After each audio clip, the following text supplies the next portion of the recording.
You think you know about success and fulfillment. The secret to achieving more might actually be to try less. This isn't about laziness.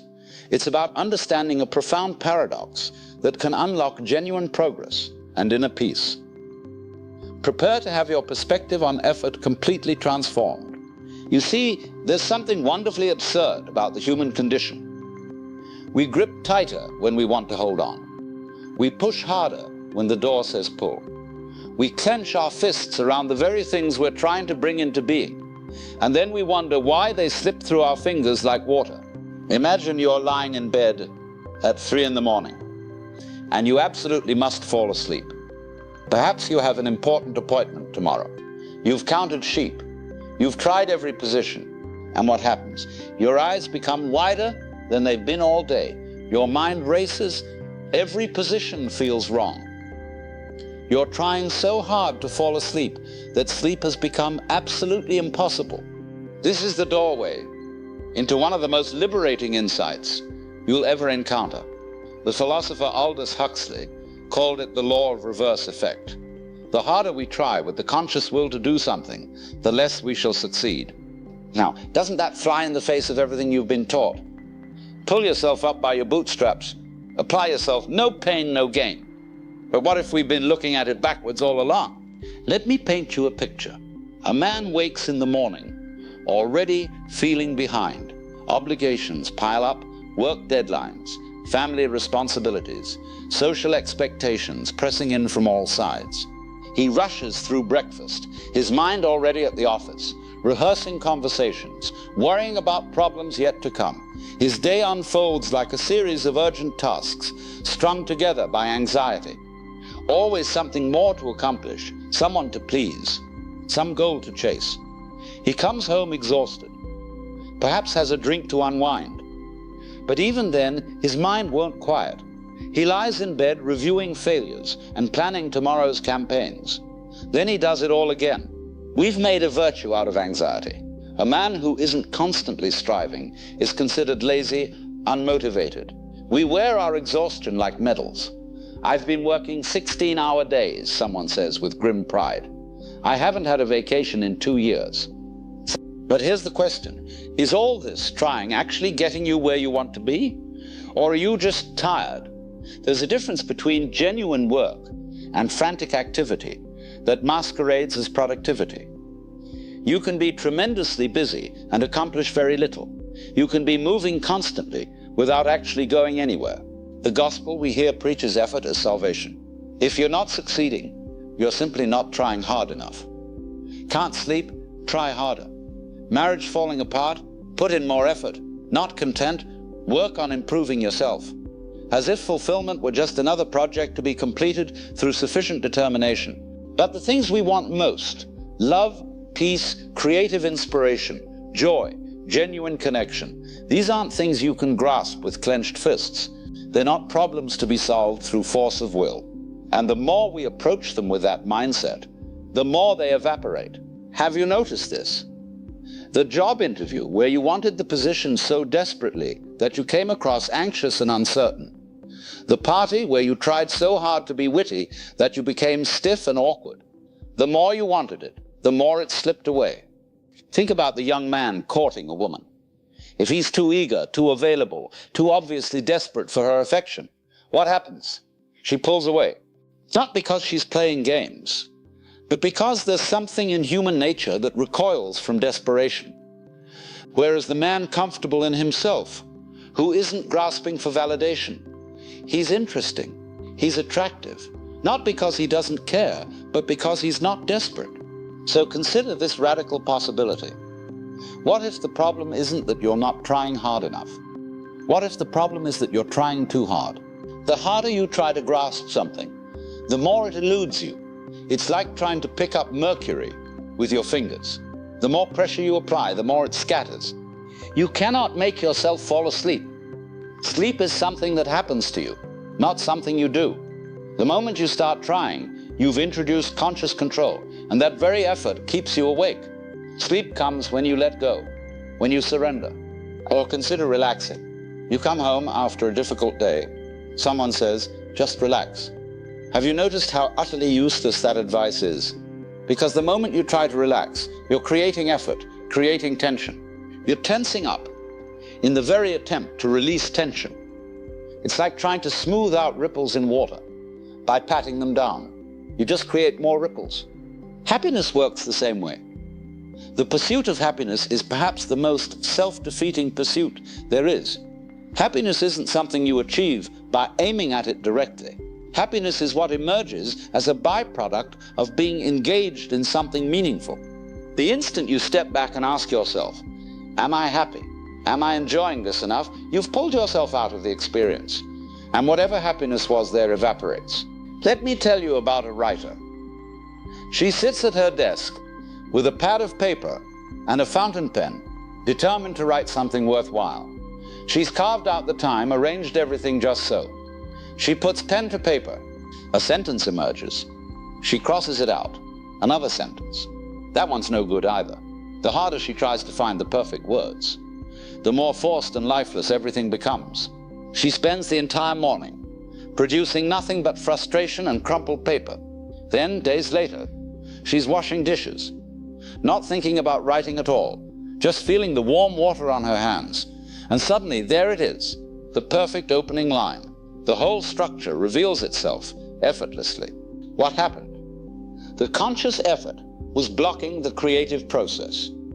Her conscious mind, with all its fears and judgments, was standing in the way. Only when she stopped trying could natural creativity flow through her. There's a part of you, call it intuition, call it the unconscious, that knows how to do things spontaneously and naturally. But your conscious mind, your ego, doesn't trust that. It wants to be in charge. It wants control. And so it interferes, it micromanages, it second guesses. And in doing so, it gums up the works entirely. Think about learning to ride a bicycle. When you first tried, you were thinking about everything consciously. Turn the handlebars this way, shift your weight that way, keep pedaling, don't fall. It was exhausting and mostly ineffective. But then something remarkable happened. You stopped thinking about it. Your body figured it out on some deeper level. And now you can ride a bicycle while thinking about something else entirely. As the ancient Chinese philosopher Lao Tzu said, "When I let go of what I am, I become what I might be."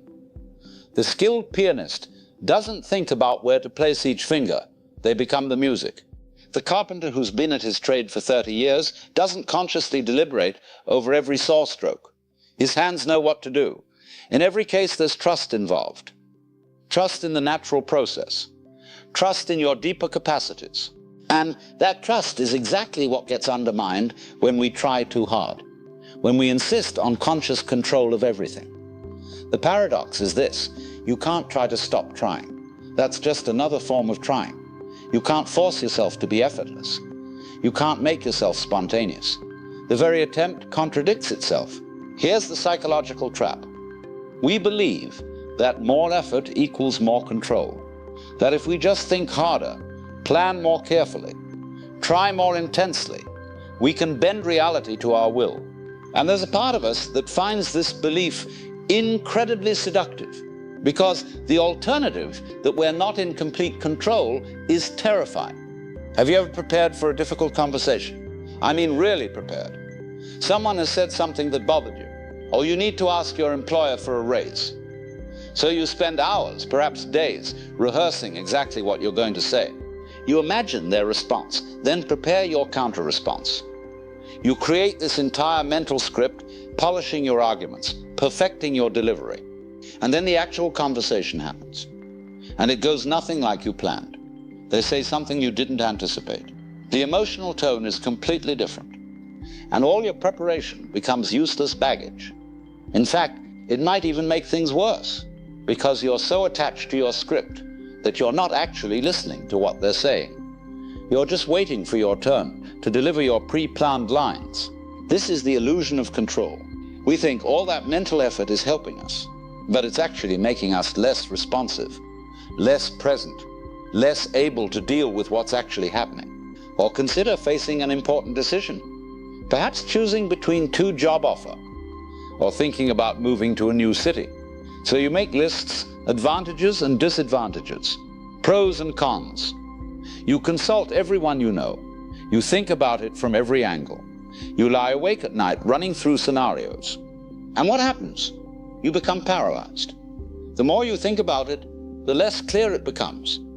Every option seems both appealing and terrible. You can see potential disaster in every choice, and so you do nothing, or you make a decision in such anxiety and doubt that you second-guess it immediately. The overthinking, the overplanning, it's not clarifying anything. It's just creating noise. It's like stirring muddy water. The more you stir it, the muddier it gets. Sometimes you need to let it settle. This pattern shows up everywhere. In courtship and romance, you meet someone you like, and you really want them to like you back. So you start trying. You carefully consider what to say, trying to appear interesting. You plan little gestures to impress them. And what comes across? Anxiety, neediness, a kind of falseness, because people can sense when you're performing. The irony is that the people we find most attractive are usually the ones who seem comfortable in their own skin, who aren't trying to impress anyone, who have that quality of natural ease. They're not working to be liked, they're just being themselves, and that's magnetic. Or think about physical performance. A man at the bowling alley in a tournament. If he's thinking too much, don't throw it in the gutter. Everyone's watching. This is so important. He'll probably throw the worst bowl of the day. The conscious mind interferes with the natural fluidity of movement. His muscles tense up. His timing gets thrown off. It's called choking under pressure. And it happens precisely because he's trying too hard. Whereas the man who bowls perfectly is the one who trusts his practice, trusts his body, and just lets it happen. He's in the groove, that state where everything flows effortlessly, where you're not thinking, you're just doing. When we try too hard, we create a war within ourselves. There's the part that wants something, and then there's another part watching ourselves want it, judging whether we're wanting it correctly, worrying about whether we'll get it. This self-consciousness creates tremendous tension, and that tension interferes with our natural capacities. It's like the centipede in the old story. Someone asks him which leg he moves first, and once he starts thinking about it, he can't walk at all. The belief that we need to consciously control everything stems from fundamental mistrust. We don't trust ourselves. We don't trust the natural process. And so we grip tighter, we try harder. And the more we do this, the more things seem to go wrong, which confirms our belief that we need even more control. It becomes a vicious cycle. But here's the beautiful, terrifying truth. You're not as much in control as you think you are. And that's not a problem to be solved. That's a liberation to be embraced. So if trying too hard doesn't work, what does? Is the answer to just give up, to become passive? Not at all. There's a concept from ancient Chinese philosophy that illuminates this perfectly. It's called wu-wei, often translated as non-doing. But it's not about doing nothing. It's about action that flows naturally, without force, without struggle. Effortless effort. Imagine water flowing down a mountainside. The water doesn't try to reach the valley. It simply follows the path of least resistance. It encounters a boulder and flows around it without complaint. It finds the lowest points effortlessly. There's no struggle, no anxiety. The water simply does what water does, and in doing so, it accomplishes something remarkable. It shapes landscapes, nourishes life, eventually reaches the sea. It's tremendously powerful, but there's no effort in it. This is wu-wei, not lazy, supremely intelligent, not passive, responsive. Action aligned with the natural way of things, rather than fighting against the grain of reality. Think about a skilled sailor on his boat. He doesn't try to make the wind blow in a certain direction. He can't control the waves or the weather, but he can adjust his sails, read the conditions, work with what is rather than fighting against what isn't. And in doing so, he harnesses forces far greater than himself. That's effortless effort. Or consider a farmer planting his crops. He doesn't make the seeds grow. He can't force the wheat to ripen or command the rain to fall. What he does is create the conditions. He tills the soil, plants at the right time, weeds the garden, And then he trusts the natural process. He works with nature, not against it. He knows that all the straining and worrying in the world won't make those seeds sprout one day sooner. Artists understand this deeply. When a painting is going well, you're not laboriously deciding where each brush stroke goes. The brush moves almost by itself. You're in dialogue with the canvas. There's flow, spontaneity. You're creating, but it doesn't feel like work, it feels like play, like discovery. You're as surprised by what emerges as anyone else would be. Musicians know this feeling too. The jazz player, in the middle of an improvisation, isn't thinking, now I'll play this note, then this one. That would sound mechanical, dead. Instead, they're responding to the other musicians, to the mood in the room, to something they can feel but not quite name. The music flows through them. Lao Tzu understood this perfectly. Nature does not hurry, yet everything is accomplished. You're fully engaged, fully active, even intensely so. But there's no strain, no internal resistance. You're not fighting yourself or fighting the situation. You're moving with it, like a dancer moves with a partner. First, by simply recognizing when we're in our own way. Notice the tension. Notice when you're trying too hard. Notice that tightness in your chest, that endless chatter in your mind, that feeling of pushing against a brick wall. Just noticing it, without judgment, is the first step. Second, by trusting the process more and obsessing about the outcome less. When you're fixated on a specific result, you become rigid. You're not responding to what's actually happening. You're trying to force reality to match your mental picture. But when you're engaged with the process itself, when you're present with what you're doing, rather than worried about where it's leading, there's a natural flow. A gardener doesn't try to make a plant grow faster. He creates the conditions for growth. Good soil, adequate water, proper sunlight. And then he trusts the plant to do what plants naturally do. He works with the nature of the plant, not against it. Third, by letting go of perfectionism. Perfectionism is just another form of trying too hard. It's the belief that if you just control every detail, everything will turn out exactly right. But life is messier than that. Reality is imperfect, and often the most beautiful things emerge from accidents, from mistakes, from unexpected turns. A potter working at his wheel knows this. He has a general idea of what he wants to create, but he's also responsive to how the clay behaves under his hands. If he's too rigid, if he tries to force the clay into an exact predetermined shape, the pot will be lifeless. But if he works with the clay, feeling its properties, responding to its nature, something alive emerges. And finally, by cultivating presence, being fully here now, rather than lost in thoughts about past or future. Because effortless action can only happen in the present moment. It's spontaneous, it's alive. When you watch a cat stretching in the afternoon sun, there's no effort there, yet the movement is complete, perfect in its own way. The cat isn't trying to stretch correctly or worrying about whether it's stretching enough. It's just stretching. That's the quality we're pointing toward. This doesn't mean you never plan, never prepare, never practice. The concert pianist who plays effortlessly has practiced scales for thousands of hours. The difference is that when they're actually performing, they're not trying. They've put in the work and now they trust it. So effortless effort is not about avoiding work. It's about your relationship to the work. It's about whether you're fighting every step or flowing with it. It's about whether you're gripping so tight that your hands cramp or holding things lightly enough that they can move and breathe naturally.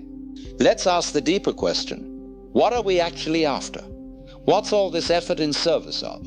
The conventional answer is success and fulfillment. We want to get ahead in life, to make something of ourselves, to achieve security and respect. Success means a good job, a comfortable home, money in the bank, the respect of neighbors.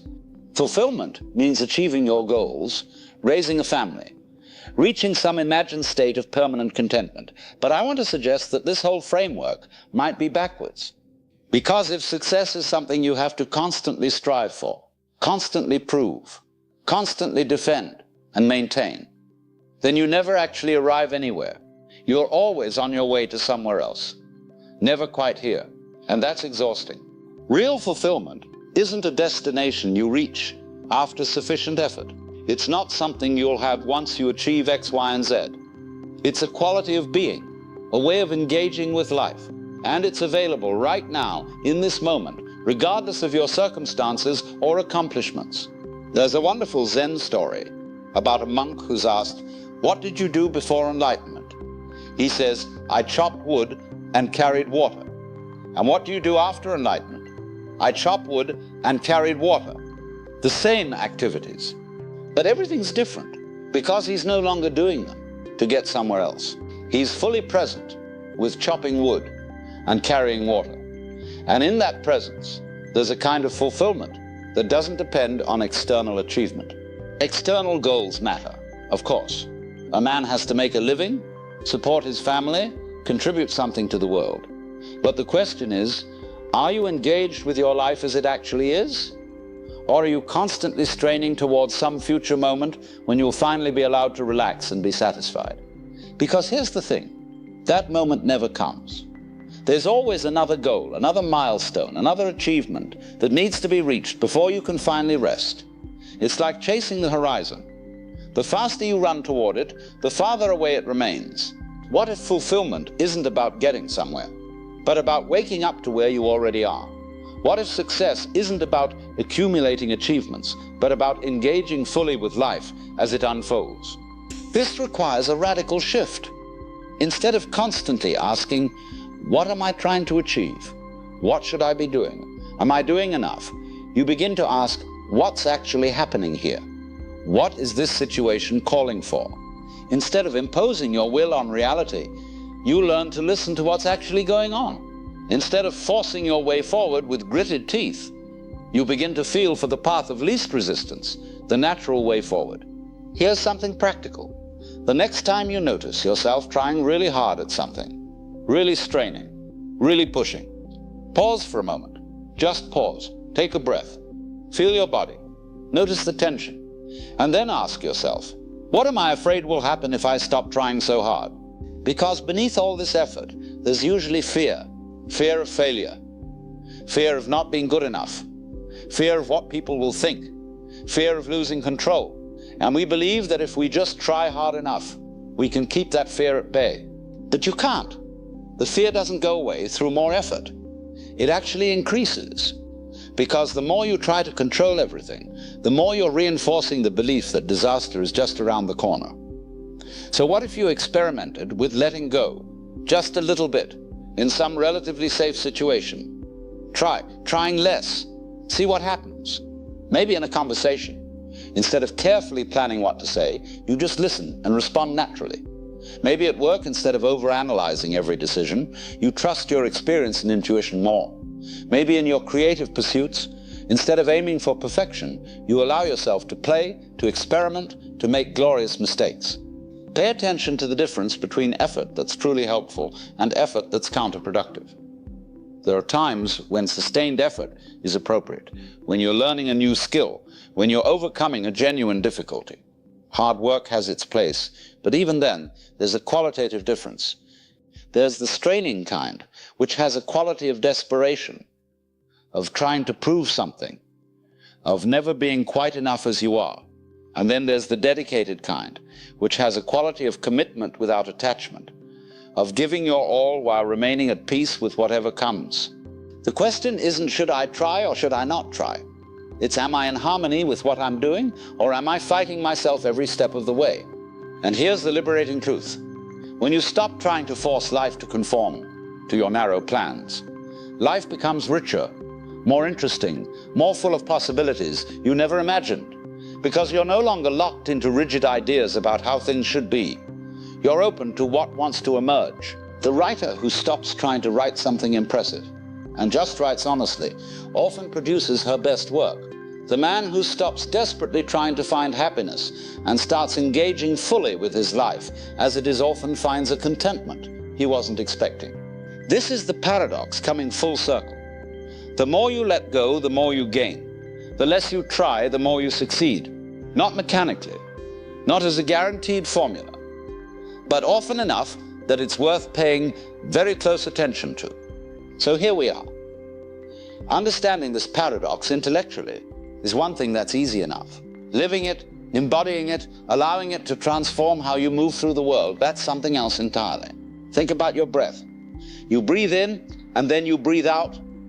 But notice there's a moment between the in-breath and the out-breath where nothing at all is happening.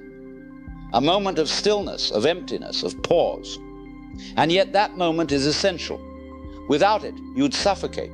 Life is like that too. There's action and rest, effort and ease, doing and being, movement and stillness. Our culture glorifies only one side of this natural rhythm. The doing, the trying, the constant motion. But we forget about the other side, the quiet side, where everything resets and renews, where energy gathers, where new possibilities gestate before they emerge into light. What if you thought of your life less like a ladder to climb and more like breathing? There's a time to draw in, to receive, to be open. And there's a time to give forth, to act, to express. But neither is superior to the other. They're part of the same rhythm, the same dance. The law of reverse effect isn't telling you to never make an effort. What it's doing is inviting you to notice when your trying has become counterproductive, when you're gripping so tight that you're strangling the very thing you want to bring to life.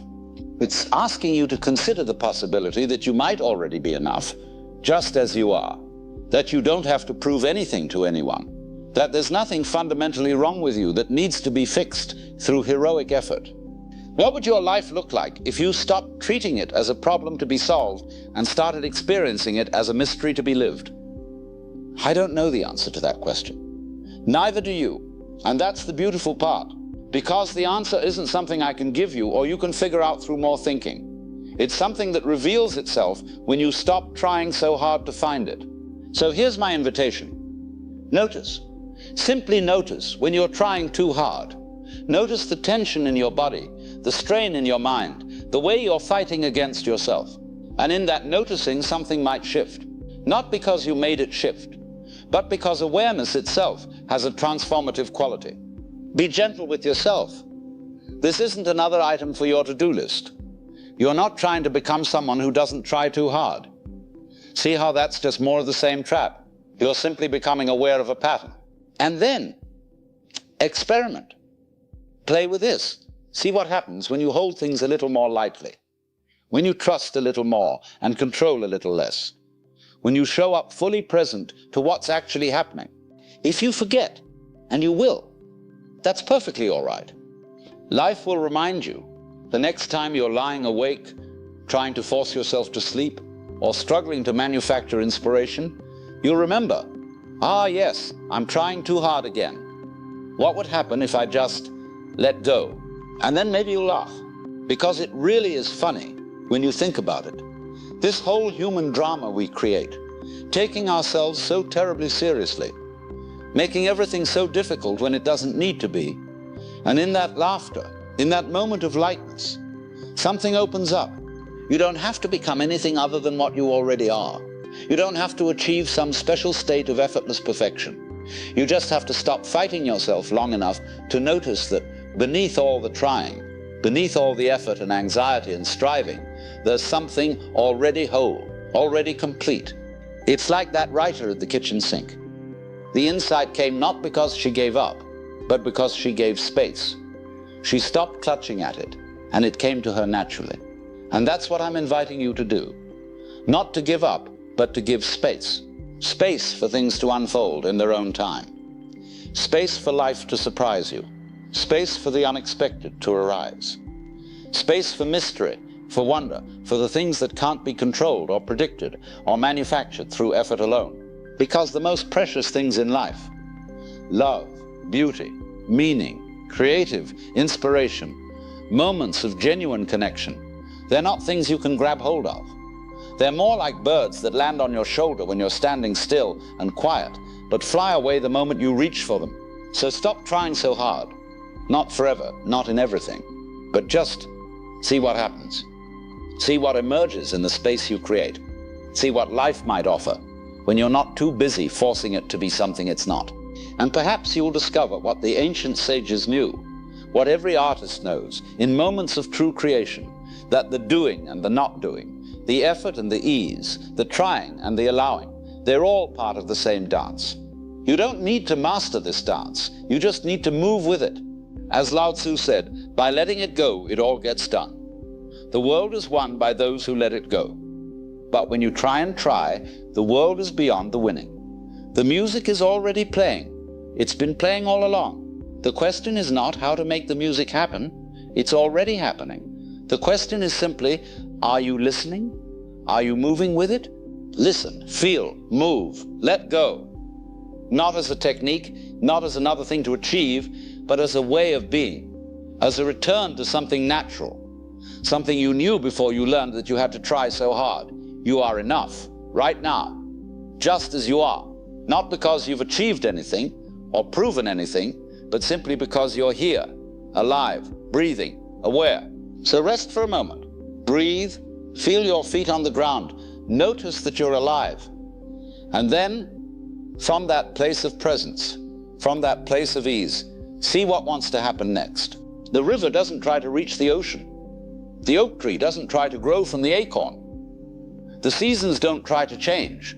They simply do what they do, naturally, effortlessly, perfectly. And so can you, when you stop standing in your own way. The invitation is there. It's always there. All you have to do is accept it. And even that doesn't require trying. It just requires noticing, being aware, seeing clearly, and then letting go. That's all. That's everything.